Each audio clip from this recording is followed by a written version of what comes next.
हाँ विद्यार्थी ध्यान देंगे। आज हम क्रमवाचक उपयोगिता विश्लेषण पढ़ेंगे। आप जानते हैं इससे पहले गणवाचक उपयोगिता विश्लेषण आप पढ़ रहे थे और गणवाचक उपयोगिता विश्लेषण का सबसे बड़ा दोष यह है कि इसकी उपयोगिता को संख्या में गिना जाता है, जो कि संभव नहीं है। ये बताया जाता है कि जितना आप उपभोग कर रहे हैं उतने रुपए के बराबर या उतने यूटिल्स के बराबर आपको उपयोगिता मिल रही है जबकि ना आप उपयोगिता को रुपयों में बता सकते हैं ना यूटिल्स में बता सकते हैं। क्रमवाचक यानी जो हम पढ़ाने जा रहे हैं यह बताता है कि आप उपयोगिता का वर्णन क्रम बताकर कर सकते हैं कि आप कम उपयोगी वस्तु का उपयोग कर रहे हैं या ज़्यादा उपयोगी वस्तु का उपयोग कर रहे हैं, कम उपयोगी संयोग का उपयोग कर रहे हैं या ज़्यादा उपयोगी संयोग का उपयोग कर रहे हैं। तो ये क्रमवाचक उपयोगिता विश्लेषण का मुख्य उद्देश्य है। यहाँ तब जब हम गणवाचक पढ़ रहे थे तो वहाँ एक वस्तु का विश्लेषण कर रहे थे। समसीमांत उपयोगिता विश्लेषण में दो वस्तुओं का उपभोग किया। अब यहाँ हमेशा दो वस्तुओं का ही उपभोग होगा क्रमवाचक उपयोगिता दृष्टिकोण में, क्योंकि आप हमेशा अर्थव्यवस्था में या अपने वास्तविक जीवन में कभी भी एक वस्तु का प्रयोग नहीं करते हैं बल्कि अनेक वस्तुओं का प्रयोग करते हैं। हम उदाहरण के स्वरूप दो वस्तुओं का उपभोग मान ले रहे हैं कि आप दो वस्तुओं का उपभोग कर रहे हैं और इस तरीके से उपयोगिता विश्लेषण है। यहाँ उदाहरण में केला और आम का उपभोग दिखाया गया है और आप जानते हैं कि केले की जगह पूरी तरह से आम नहीं ले सकता और आम की जगह पूरी तरह से केला नहीं ले सकता, लेकिन दोनों में से कोई एक मिले तब भी आपका काम चल जाएगा, लेकिन आप चाहेंगे कि आपको दोनों मिले। यह बता रहा है कि जब आपके पास 15 आम है तो एक केला है। आमों की संख्या आप घटा देंगे तो आपको कितने केले और चाहिए, तो आप 3 आम घटा रहे हैं तो आपको एक केला और मिल रहा है। आप देखेंगे कि अब अगले एक केले के लिए यानी 2 से 3 करने के लिए आप 2 ही आम त्याग करने के लिए तैयार हैं, क्योंकि घटते हुए आम की सीमांत उपयोगिता जो आपके पास बच रहा है वो बढ़ती जा रही है और बढ़ते हुए केले की सीमांत उपयोगिता जो आपके पास आ रहा है वो घटती जा रही है। इसलिए आपके सीमांत प्रतिस्थापन की दर घटती जा रही है और इन सभी संयोगों में बदलने में जो आपको दोनों से कुल उपयोगिता मिल रही है वो हमेशा स्थिर होती है, यानी यूटिलिटी ऑलवेज फिक्स। इस अनधिमान वक्र पर जो भी बिंदु हैं उस पर आपके संतुष्ट के स्तर में कहीं कोई परिवर्तन नहीं हो रहा है। या इस मान्यता पर है कि चाहे आप ये संयोग लें यानी 15 आम और एक केला तब भी आप इसी अनधिमान वक्र पर रहेंगे। 20 संयोग लें यानी 12 आम और 2 केला तब भी आपका उपयोगिता स्थिर रहेगी। आप 10 आम और 3 केले लें तब भी आपकी उपयोगिता स्थिर रहेगी सी बिंदु पर, और 9 आम और 4 केले लें तब भी आपकी उपयोगिता डी बिंदु पर स्थिर रहेगी। यानी ये इन सभी बिंदुओं में से कोई एक आपको दे दिया जाए तो आप अनधिमान की स्थिति में रहेंगे, उदासीन रहेंगे। यानी आप ये नहीं कहेंगे कि हमको ये चाहिए या ये चाहिए या ये चाहिए या ये चाहिए, क्योंकि आपको इन सभी चारों संयोगों से समान मात्रा में संतुष्टि स्तर मिल रहा है। तो इस तरह से एक अनधिमान वक्र हमेशा स्थिर उपयोगिता को प्रदर्शित करता है। यहाँ ये ह्रासमान सीमांत प्रतिस्थापन की दर है, यानी कि आप संख्या कम छोड़ते हैं अगली हमेशा एक इकाई प्राप्त करने के लिए, इसीलिए इसे ह्रासमान सीमांत प्रतिस्थापन की दर कहा जाता है। प्रतिस्थापन माने होता है कि एक वस्तु को हटाकर दूसरी वस्तु को प्राप्त करना या एक वस्तु के स्थान पर दूसरी वस्तु को स्थापित करना, एक वस्तु को हटाना दूसरी को स्थापित करना। यहाँ आप देख रहे हैं इधर आम को हटाया जा रहा है और केले को लिया जा रहा है, तो इसे प्रतिस्थापन कहा जाता है। और जिस दर से हटाया जा रहा है उसे सीमांत प्रतिस्थापन की दर या marginal rate of substitution MRS कहा जाता है। अब ये ह्रासमान प्रतिफल है और इसमें ये मान के चला जा रहा है कि वस्तुएं पूर्ण स्थानापन्न नहीं होती हैं। स्थानापन्न यानी एक दूसरे के स्थान पर प्रयोग की जाने वाली। हमने पहले ही बताया कि आप पूरी तरह से केले के स्थान पर आम को और आम के स्थान पर केले का उपयोग नहीं कर सकते, इसलिए ये दोनों पूर्ण स्थानापन्न नहीं हैं। पूर्ण स्थानापन्न वस्तुएं वास्तव में नहीं होती हैं, लेकिन एक उदाहरण है जो इस पुस्तक में दिया गया है, NCERT में आया है, आप देखेंगे वहाँ 5 रुपये का सिक्का हो और 5 रुपये की नोट हो, संख्या अलग अलग उनकी होगी लेकिन वैल्यू हमेशा एक समान होगी। और ये 5 रुपये का सिक्का और 5 रुपये की नोट पूर्ण स्थानापन्न होंगे। पूर्ण स्थानापन्न होने की दशा में जो आपका अनधिमान वक्र बनेगा वो एक सीधी रेखा बनेगा। इसको हम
यहाँ आप देख रहे हैं कि A, B, C, D 4 संयोग यहाँ भी हैं और ये अनधिमान वक्र जिसे हम IC या इंडिफरेंस कर्व कहेंगे, यह एक सीधी रेखा है जो पहले इस आकार का था। इस आकार में ये बताया जा रहा था कि प्रतिस्थापन की दर घट रही है, जैसा कि इसमें दिखाया गया। पहले 3 पर 1 को प्रतिस्थापित किया, फिर 2 पर 1 को प्रतिस्थापित किया, फिर 1 पर 1 को प्रतिस्थापित किया।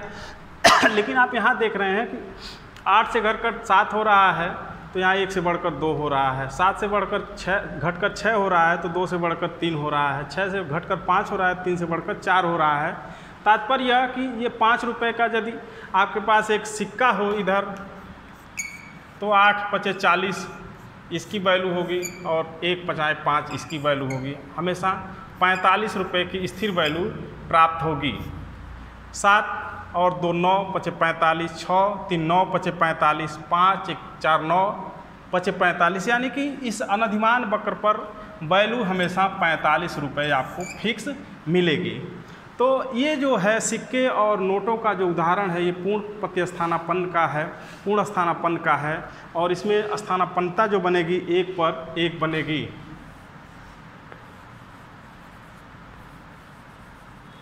आप यहाँ लिखेंगे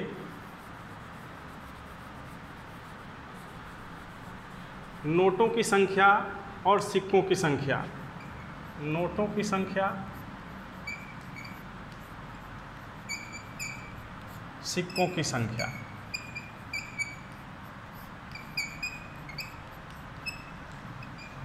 अब देख रहे हैं संयोग 1 पर नोट, इस पर नोट दिखा दिया जाए। नोट है 1, संयोग B पर 2, संयोग C पर 3 और ये 4 और ये है 8 7 6 5 और इस तरह से इनमें प्रतिस्थापन की दर हमेशा 1 पर 1 है, यानी एक सिक्के से एक नोट ही बदला जा रहा है। तो आप इसे स्थिर प्रतिफल का उदाहरण ले सकते हैं, कह सकते हैं, या स्थिर सब्स्टिट्यूशन, स्थिर स्थानापन्न इसे कह सकते हैं। हमेशा ये सीधी रेखा का अनधिमान वक्र देगा, लेकिन जब 2 वस्तुओं का आप उपभोग करेंगे तो वस्तुएं पूर्ण स्थानापन्न नहीं होती। जैसे दाल और सब्जी पूर्ण स्थानापन्न नहीं होता, लेकिन एक दूसरे के बिना काम चलाया जा सकता है। चावल और रोटी ये भी भोजन के रूप में उपयोग किए जाते हैं, दोनों एक ज़रूरी हैं लेकिन एक दूसरे के अभाव में काम चलाए जा सकते हैं। चाय और कॉफ़ी दोनों पेय हैं, दोनों पिए जाते हैं लेकिन एक दूसरे के अभाव में काम चलाए जा सकते हैं। इस तरह से अर्थव्यवस्था में ऐसे बहुत सारे उदाहरण मिलेंगे जो स्थानापन्न होते हैं और लेकिन पूर्ण स्थानापन्न नहीं होते हैं। अब हम इंडिफरेंस कर्व के कुछ विशेषताओं के बारे में जानेंगे। इंडिफरेंस कर्व कैसा होता है? तो इंडिफरेंस कर्व सदैव इस आकार का लिया जाएगा क्योंकि वस्तुएं पूर्ण स्थानापन्न नहीं होती हैं। ये नोट और सिक्के दोनों मुद्रा हैं, ये पूर्ण स्थानापन्न है, लेकिन वास्तव में वस्तुएं नोट और सिक्के नहीं होते। वस्तुएं खाने पीने या उपभोग करने वाली होती हैं जो सीधी रेखा इंडिफरेंस कर्व में नहीं होती। तो इंडिफरेंस कर्व की कुछ विशेषताएं हैं, उसे हम जानते हैं। विशेषता एक यह है कि इंडिफरेंस कर्व सदैव मूल बिंदु की तरफ उन्नतोदर होता है, यानी इधर उभरा होता है, बाहर की तरफ नहीं होता है। इसका कारण यह है कि सीमांत प्रतिस्थापन की जो दर होती है वो ह्रासमान होती है, इसीलिए ये जो इंडिफरेंस कर्व होता है वो इस तरफ उभरा होता है, बाहर की तरफ उभरा नहीं होता है। दूसरा,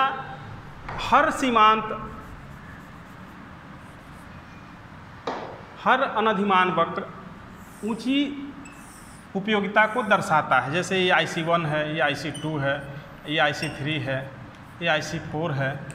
इस तरह से IC4 पर जो उपयोगिता प्राप्त होगी वो IC3 से ऊपर होगी, IC3 के पर जो उपयोगिता प्राप्त होगी वो IC2 से ऊपर होगी, लेकिन इसका हर बिंदु हमेशा उपयोगिता स्थिर देगा। ये पर भी U1 उपयोगिता होगी, इस पर भी U1 उपयोगिता होगी, लेकिन इस पर जो भी बिंदु होगा वो U2 उपयोगिता के स्तर को दिखाएगा। और ऊपर चिन्ह लगा देने का मतलब होता है कि वो फिक्स है, U2 पर फिक्स रहेगा, इस पर U3 हो जाएगा, ये भी फिक्स होगा और हर बिंदु पर U3 के बराबर ही प्राप्त होगा। तीसरी विशेषता यह है कि अनधिमान वक्र कभी एक दूसरे को काटते नहीं हैं। अनधिमान वक्र कभी एक दूसरे को काटते नहीं हैं। इसका मतलब ये है कि ये भले टेढ़ा है लेकिन कभी एक दूसरे को काटेगा नहीं। यदि ये काटता है, मान लीजिए ये काट दिया, तो आप यहाँ कह रहे हैं ये IC4 है, यहाँ ये IC3 है जो ये आया है, और ये IC4 हो गया, तो यहाँ एक तरफ IC4 ऊपर है, यहाँ एक तरफ IC3 नीचे, IC4 नीचे हो जा रहा है। ये अपने आप में असंगत व्यवहार है। इसीलिए कभी भी ऊंची उपयोगिता वाला अनधिमान वक्र नीची उपयोगिता के अनधिमान वक्र को नहीं काटेगा, और न ही नीची उपयोगिता का अनधिमान वक्र ऊंची उपयोगिता के अनधिमान वक्र को काटेगा।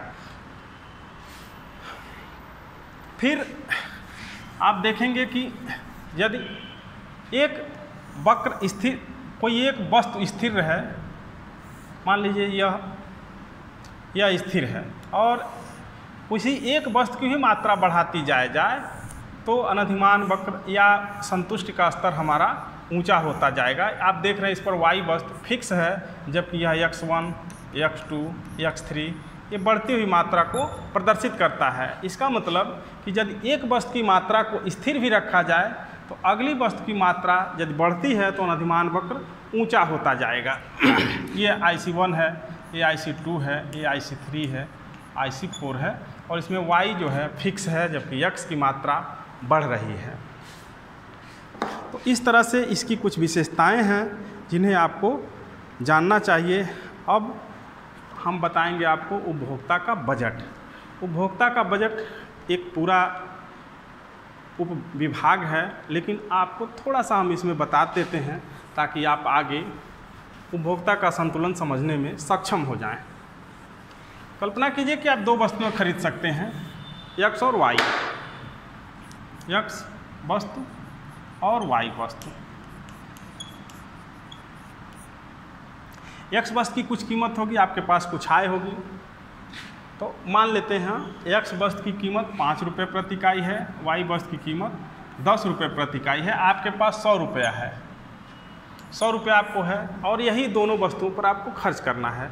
इस दशा में आप x वस्तु की 20 इकाइयाँ खरीद सकते हैं, x वस्तु की 20 इकाइयाँ खरीद सकते हैं। यहाँ मान लीजिए 20 ये आ गया, और इस तरह, और y वस्तु की केवल 10 इकाई खरीद सकते हैं, यहाँ 10। और इन दोनों के बीच एक रेखा खींची जाएगी, इसे बजट रेखा कहा जाएगा। यानी 100 रुपया खर्च करके x वस्तु की आप 20 इकाइयाँ खरीद सकते हैं क्योंकि इसकी प्रति इकाई कीमत 5 रुपये है। y वस्तु की आप 10 इकाइयाँ खरीद सकते हैं क्योंकि इसकी प्रति इकाई कीमत 10 रुपये है। और इस तरह से y वस्तु का आप 10 इकाई और x वस्तु का 20 इकाई खरीद सकते हैं। इसे आपका इस कीमत पर, x और y की दी गई कीमत पर आपकी दी गई आय पर बजट रेखा कहते हैं। दी गई कीमत पर और दी गई आय पर इसे आपकी बजट रेखा कहते हैं। आपकी आय बढ़ती है तो समानांतर रूप से ऊपर बढ़ती जाएगी, आपकी आय घटेगी तो ये समानांतर रूप से नीचे हो जाएगी, जबकि वस्तुओं की कीमतें स्थिर रहें। लेकिन आपकी आय स्थिर है और वस्तुओं की कीमतें बदल रही हैं, तब भी बजट रेखा बदलेगी। मान लीजिए कि ये एक बढ़ के 20 रुपया प्रति इकाई हो गया, तो अब आप 10 के बजाय केवल 5 इकाइयाँ खरीद पाएंगे और ये आपकी बजट रेखा ये हो जाएगी। ये भी 5 रुपया हो जाए, जैसा कि ये 5 रुपया यक्स है, तो ये भी 20 इकाई आप खरीद सकते हैं और आपकी बजट रेखा ये हो जाएगी। तो ये बजट रेखा में कीमतों में परिवर्तन के कारण और आय में परिवर्तन के कारण बजट रेखा परिवर्तित होती जाती है। अब उपभोक्ता का संतुलन,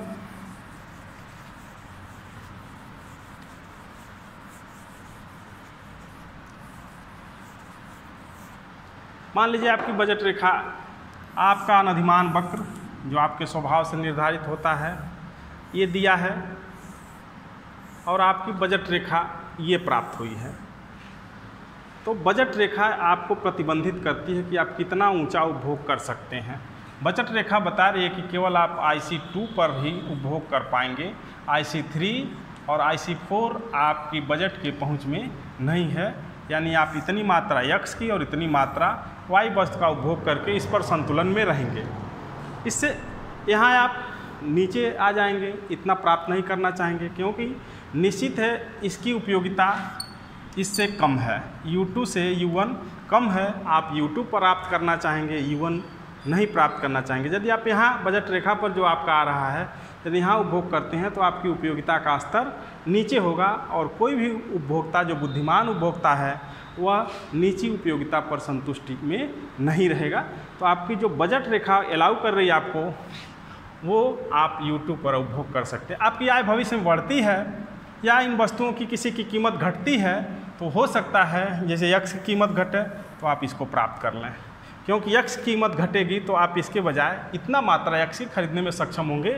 आपकी बजट रेखा इसके बजाय ये हो जाएगी और तब आप यहाँ जा सकते हैं, लेकिन तब ये जब यक्स की कीमत घटती है। तो आज इसमें इतना ही। अब आगे हम आपको पढ़ाएंगे मांग की लोच, और इस चैप्टर में चूँकि हमने संक्षेप में पढ़ाया है, यदि कहीं कोई समस्या हो तो आप फ़ोन करके या आ करके आप पूछ सकते हैं। बहुत बहुत धन्यवाद। उम्मीद है आपको वीडियो पसंद आई होगी। अपने अनुभव कमेंट के माध्यम से साझा करें। यदि कोई कमी हो तो उसे भी इंगित करें और चैनल को लाइक और सब्सक्राइब करें। धन्यवाद।